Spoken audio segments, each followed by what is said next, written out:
khususnya nikmat iman dan Islam, sehingga dengan wasilah nikmat tersebut kita bisa berkumpul bermuajahah dalam kajian pertama di bulan Ramadan di hari Ahad sore ini.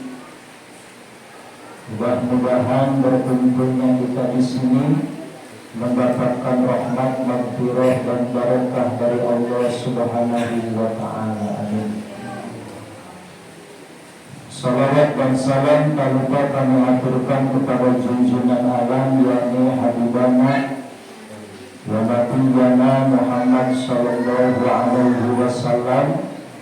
Tak lupa kepada keluarganya, sahabatnya, dan kita sebagai umatnya yang senantiasa taat dan patuh akan ajarannya. Semoga kelak di hari kiamat kita semua mendapatkan syafaat darinya. Amin. Allahumma amin.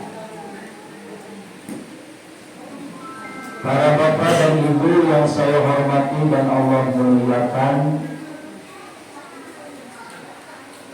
Ramadan adalah bulan ujian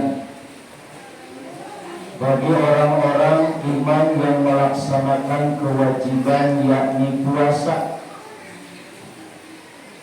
Termasuk di sore hari ini ujian terbesar khusus untuk pribadi saya, harus menyampaikan sampai waktu maghrib dalam di saat detik-detik terakhir lapar gitu. Mangkali maghrib jam genap lewat genap udah kene. Ujian terbesar dalam hidup. Para bapak dan ibu yang saya hormati dan Allah muliakan, alhamdulillah kita sudah memasuki bulan Ramadan, bulan yang mulia, bulan yang istimewa, dan tidak terasa hari Ahad ini kita menginjak di hari yang ke-6 di bulan Ramadan. Kurang lebih 24 poin insya Allah. Mudah-mudahan Allah berikan kekuatan, kesabaran, kita bisa melaksanakan ibadah di bulan Ramadan, dan kita berharap ibadah kita di bulan Ramadan imma yang wajib dan imma yang sunnah. Mudah-mudahan ibadah yang sudah kita laksanakan dan ibadah yang belum kita laksanakan di bulan Ramadan menjadi ibadah yang sempurna dan diterima oleh Allah Subhanahu wa taala. Amin. Para bapak dan ibu yang saya hormati dan Allah muliakan, selaku makhluk terhadap Khalik, tidak hanya mengimani tapi juga melaksanakan apa-apa yang diperintahkan oleh Sang Khalik, di antaranya kewajiban-kewajiban yang sudah digariskan dalam Al-Quran. Di antaranya adalah melaksanakan shaum, puasa di bulan Ramadan. Memang Bapak Ibu, berbicara masalah kewajiban adalah perintah dari Allah untuk kita sebagai makhluk. Tapi perintah-perintah Allah yang diberikan kepada kita bukan semata-mata Allah butuh dengan kita, akan tetapi setiap kewajiban yang kita laksanakan adalah kemaslahatahannya, kebaikannya, faidahnya adalah untuk kita yang melaksanakan kewajiban tersebut.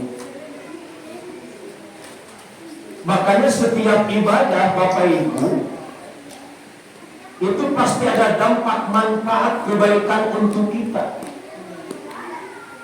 Ketika Allah memerintahkan sholat, inna sholata tanha 'anil fahsya'i wal munkar. Ketika kita melaksanakan haji, ketika kita melaksanakan mengeluarkan zakat, dan termasuk diantaranya hari ini kita melaksanakan shaum, berpuasa di bulan Ramadan, tentu adalah manfaatnya, baiknya adalah untuk diri kita sendiri. Makanya ibu-ibu, bapak-bapak, pada hari ini kita melaksanakan shaum di bulan Ramadan adalah termasuk hukumnya fardu ain. Setiap individu wajib melaksanakan bagi yang sudah baligh dan juga berakal. Kewajiban puasa ini adalah diwajibkan dulu tahun kedua Hijriyah. Nabi dalam hidupnya bisa melaksanakan saum 9 kali. Dan tentunya proses Allah mewajibkan kepada Nabi termasuk kita berpuasa itu tidak langsung seperti sekarang. Dulu itu Allah memerintahkan kepada Nabi memilih antara dua. Apakah dengan berpuasa atau memberikan kepada setiap hari fakir miskin. Itu tahapan yang pertama. Tahapan yang kedua, dengan melaksanakan berpuasa bagi orang yang ketiduran sebelum berbuka, maka haram berbuka sampai malam berikutnya. Dan tahapan yang ketiga, inilah yang hari ini kita melaksanakan mulai dari fajar sampai terbenam matahari. Bapak Ibu yang saya hormati dan Allah muliakan, dalam pelaksanaan puasa di bulan Ramadan ini sebetulnya kesempatan emas untuk kita, Bapak Ibu. Kalau kita bisa menyikapi manfaat faidah dari berpuasa Ramadan, makanya setiap kewajiban-kewajiban yang Allah berikan kepada kita, tidak hanya Allah memberikan bonus tentang pahala, ganjaran kebaikan, tapi sisi positif dampak dari ibadah itu luar biasa. Tidak hanya taqarrub ilallah, mendekatkan diri kita kepada Allah Subhanahu wa ta'ala, tapi ternyata dari sisi lain pun manfaat-manfaat ibadah itu di dalamnya adalah kebaikan untuk diri kita sendiri, tidak hanya zahir tapi juga kebaikan secara batiniah. Bapak Ibu yang saya hormati dan Allah muliakan, Ramadan adalah bulan pelaksanaan puasa. Kita termasuk untung, Pak, melaksanakan puasa Ramadan setahun sekali hanya di bulan Ramadan. Umat-umat dahulu, nabi-nabi dahulu itu sama hanya diwajibkan untuk berpuasa. Bahkan tidak hanya manusia, sampai-sampai hewan pun ternyata sama berpuasa. Tentu ada tujuan-tujuan. Seperti hewan Pak Bu, ikan itu berpuasa, ulat berpuasa, ular berpuasa, ayam berpuasa. Itu samanya berpuasa. Ikan berpuasa. Ketika si betina bertelur, maka telur tersebut dimakan oleh si jantan, dan selama 50 hari itu si jantan tidak memakan apa-apa, kernyeleng-leng cek urang mah. Maka selama 50 hari berpuasa ikan tersebut, dan ketika sudah 50 hari maka mengeluarkan anak-anak dari ikan tersebut. Ular berpuasa, Pak. Ketika akan berganti kulit, itu ular berpuasa. Ulat, gilet berpuasa selama di dalam kepompong berpuasa. Ayam ketika akan bertelur nyelem-lem itu berpuasa. Dan ternyata di balik puasa itu ada hikmah-hikmah yang baik. Apalagi untuk kita manusia, tentu ada hal yang terbaik ketika kita melaksanakan puasa. Termasuk nabi-nabi dahulu. Kalau tidak salah Nabiullah Adam itu berpuasa ayyamul bir, pertengahan 13, 14, 15. Nabi Idris berpuasa bila ruh niis. Nabi Nuh berpuasa ketika membuat perahu. Nabi Musa ketika berpuasa ketika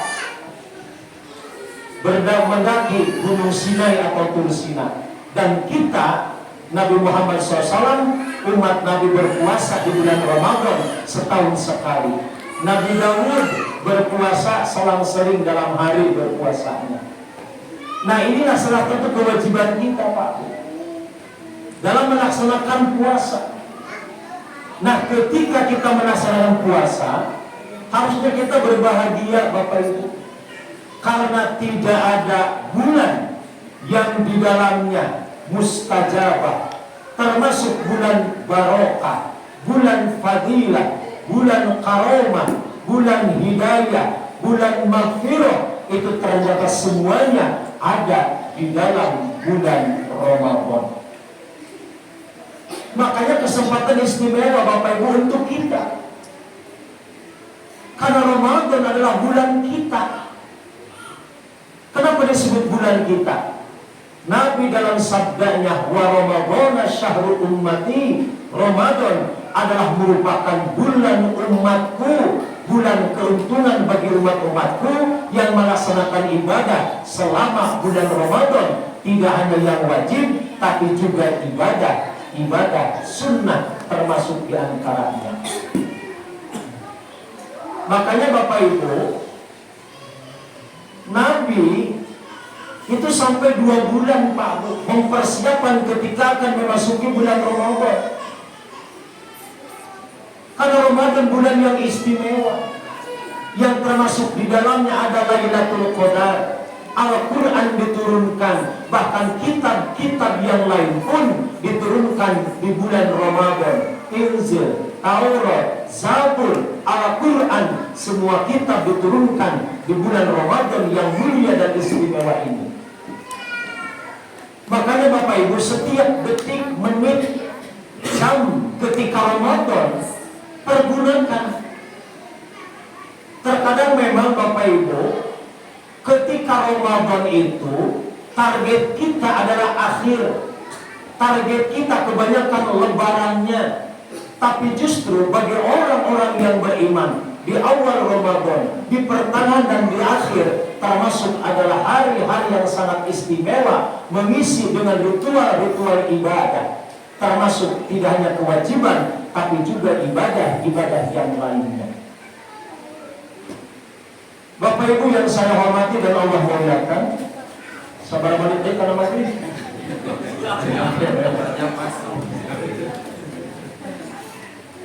Apa di antara tujuan puasa Bapak Ibu? Nah, ini. Puasa adalah merupakan cara untuk mengontrol, Pak.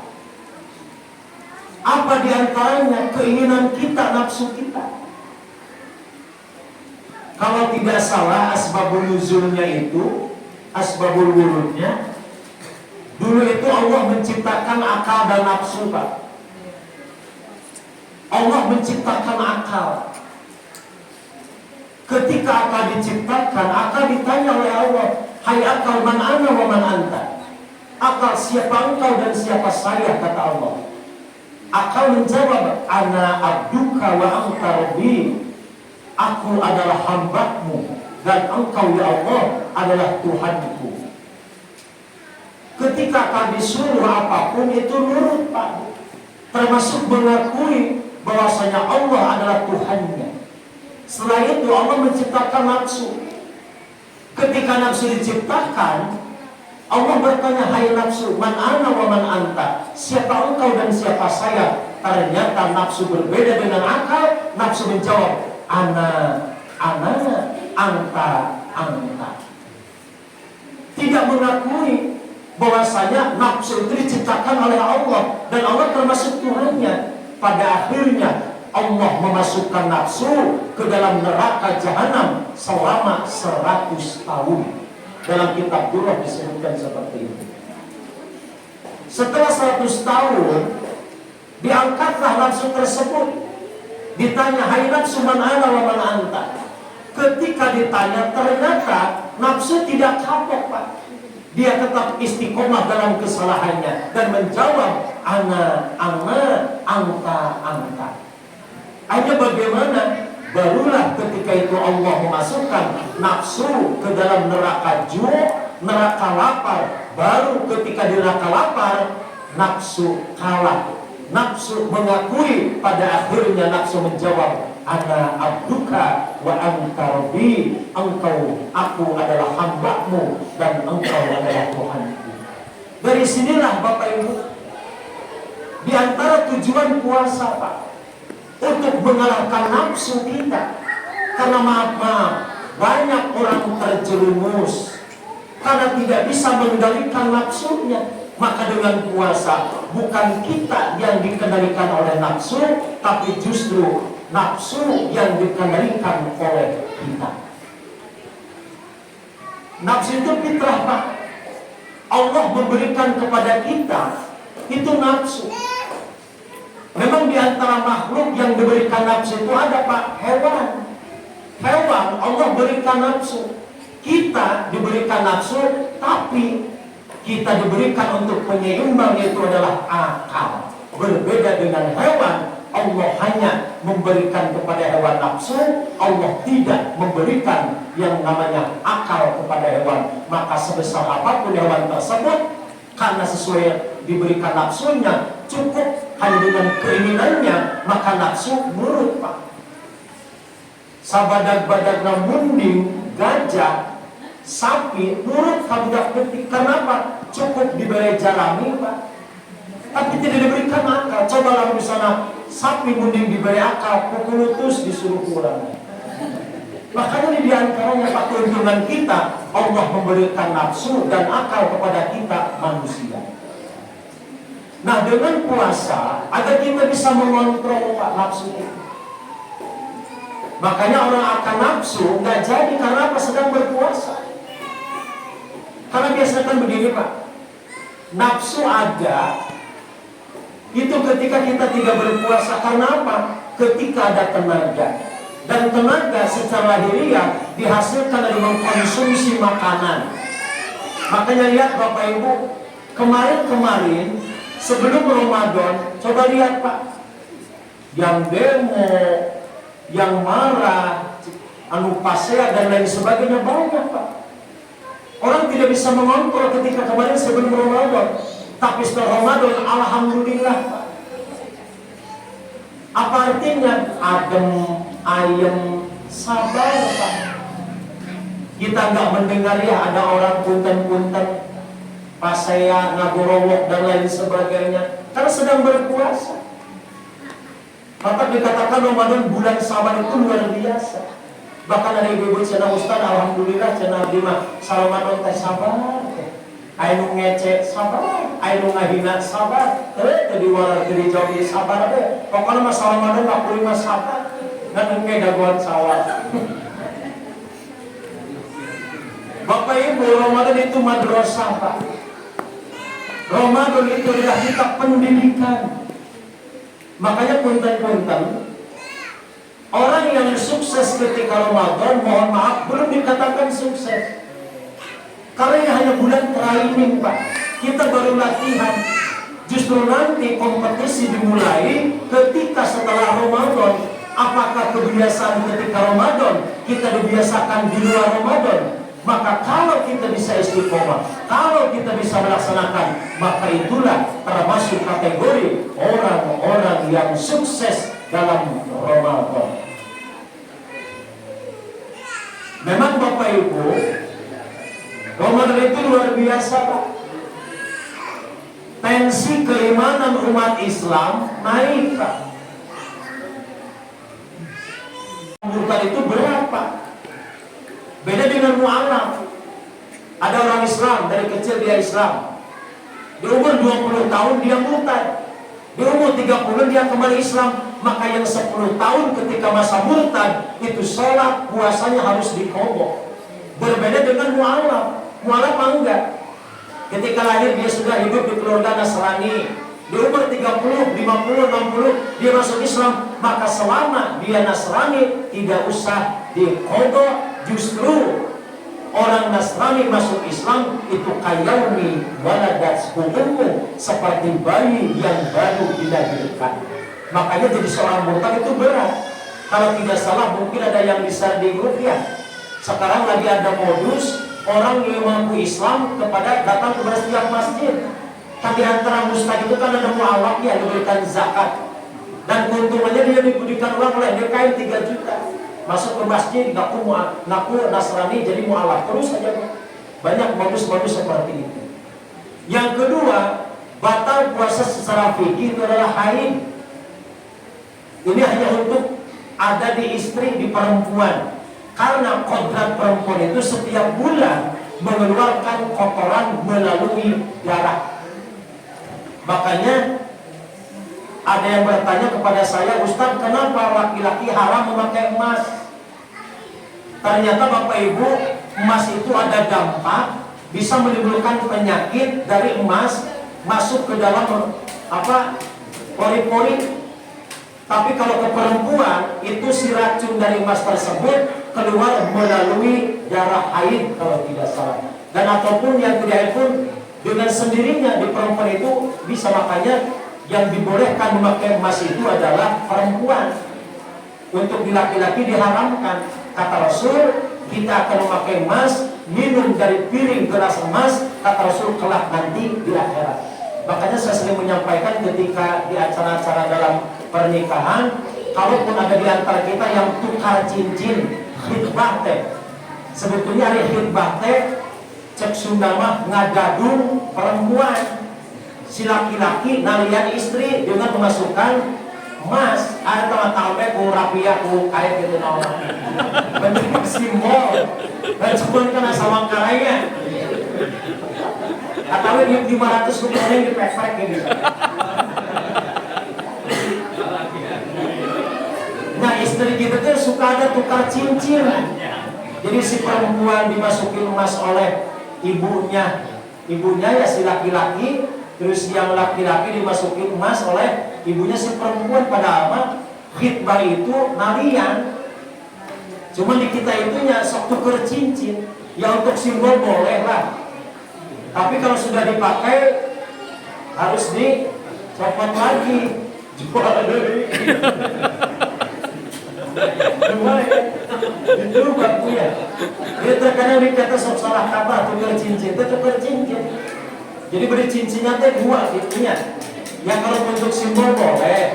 Tapi setelah itu dicopot untuk perempuan harus dipakai karena itu adalah ciri bahwasanya sudah ada yang mengikat. Ya. Nah seperti itu Bapak Ibu tentang masalah khitbah. Makanya bagi para laki-laki kan suka ada ya yang pakai emas lah gitu ya.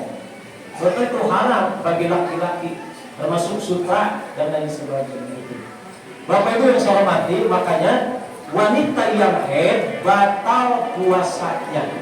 Bahkan dalam hukum wajibun kama fil haidi wan nufasai. Wajib al-iftar fi Ramadan, berbuka di bulan Ramadan perempuan wanita yang haid dan nifas. Jadi sudah jelas Bapak Ibu, yang wajib berbuka itu bagi perempuan haid dan nifas. Bagi yang bekerja tidak boleh. Termasuk yang tadi, yang si ibu warung ya, walaupun dia berpuasa tapi melayani itu percuma saja. Karena memfasilitasi orang untuk berbuat dosa. Iya. Pahalanya walaupun sana Ustaz abdi mah puasa, sok sana ngalayan ge, sarua bae. Cerita ibu sudah icalannya sudah berjualan selama 11 bulan. Kalau bisa ketika Ramadan fokuslah untuk beribadah. Maksudnya punten bising ke barokah gitu. Walaupun keuntungan besar, takut enggak berkah didapat. Karena Allah tidak ridho kepada orang-orang tersebut, orang yang memfasilitasi untuk berbuat dosa atau maksiat. Yang ketiga adalah wanupasai, nifas. Ini juga adanya di perempuan setelah melahirkan, maka termasuk batal puasanya. Akan tetapi ibu-ibu mohon maaf, yang batal puasa seperti tadi murtad, haid, nifas, wajib diqodho puasanya, diganti puasanya, dan itu harus diingatkan.